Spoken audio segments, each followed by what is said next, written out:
नमस्कार, आपका स्वागत है नुक्कड़ चर्चा में। मैं केशव रैना आपके साथ। आज बात होगी उम्मीदों के बजट की। जैसा कि पूरा भारतवर्ष टकटकी लगाए बैठा है कि वित्त मंत्री अरुण जेटली के बक्से से इस बार किसको क्या हाथ लगने वाला है।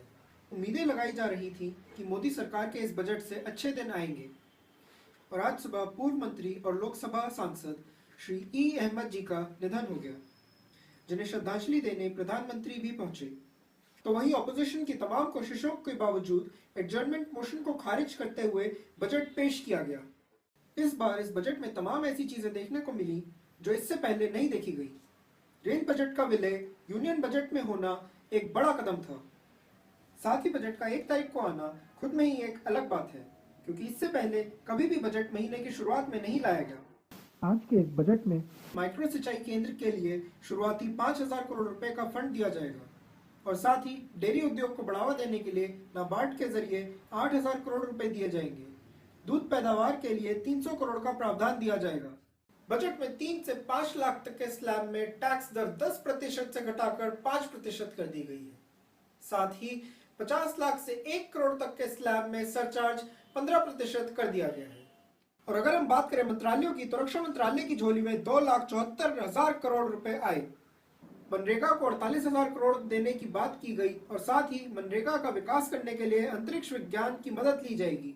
साथ ही जेटली जी स्वच्छ भारत मिशन की तारीफ करते नजर आए, और मई 2019 तक सभी गांवों में बिजली पहुंचाने की बात उन्होंने सामने रखी। और इसी के साथ 27,000 करोड़ सड़क योजना में देने का प्रावधान किया गया, और इसी में दीनदयाल ग्राम ज्योति योजना के तहत 4,818 करोड़ रुपए का प्रावधान भी शामिल है। साथ ही गांव में महिला शक्ति केंद्रों की स्थापना के लिए 500 करोड़ रुपए का प्रावधान सामने रखा गया। 1 करोड़ घरों को गरीबी रेखा से बाहर निकालने की बात जेटली जी ने की। इस बजट में झारखंड और गुजरात को 2 एम्स उपहार में दिए गए। रेलवे मंत्रालयों की उम्मीदों पर शायद ही यह बजट खरा उतर पाया हो, क्योंकि रेलवे में पैसेंजर सुरक्षा के लिए सुरक्षा कोच बनवाने की तैयारी है, जिसके लिए 1 लाख करोड़ का प्रावधान बनाया गया है। रेल का पूरा बजट 1,31,000 करोड़ घोषित हुआ, जिसमें 70 स्टेशन निर्माण और विकास के लिए चुने गए हैं। साथ ही IRCTC की साइट पर बुकिंग सरचार्ज को खत्म कर दिया गया है, और 7,000 स्टेशनों पर सोलर पावर लगाने का प्रावधान सामने आया। जेटली जी ने कहा कि नई मेट्रो रेल नीतियां लाई जाएगी, और 3,500 किलोमीटर रेल लाइन का निर्माण होगा। साथ ही नेशनल हाईवे की झोली में 67,000 करोड़ रुपए आए। इस बजट ने पॉलिटिकल पार्टीज का बजट हिलाकर रख दिया जब बात आई पॉलिटिकल फंडिंग की। जेटली जी ने कहा कि सिर्फ 2,000 रुपए तक ही कोई भी पॉलिटिकल पार्टी चंदा कैश में ले सकती है। इससे ज्यादा की संख्या में चंदा डिजिटल या चेक के माध्यम से ही दिया जाएगा। ये बात सुनते ही पूरे संसद में हंसी की लहर दौड़ गई। कंपनी टैक्स की बात पर जेटली जी ने कहा कि 50 करोड़ तक की आय पर 25% टैक्स देना होगा। इसमें कंपनीज को 5% की छूट मिली, जो कि एक राहत का कदम दिख रहा है।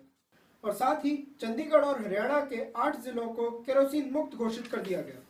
सोलर पावर प्लांट लगाने की घोषणा करते हुए जेटली जी ने कहा कि 24,000 मेगावाट तक बिजली उत्पाद होगा। निवेश के रूप में 1,26,000 करोड़ रुपए दिए गए।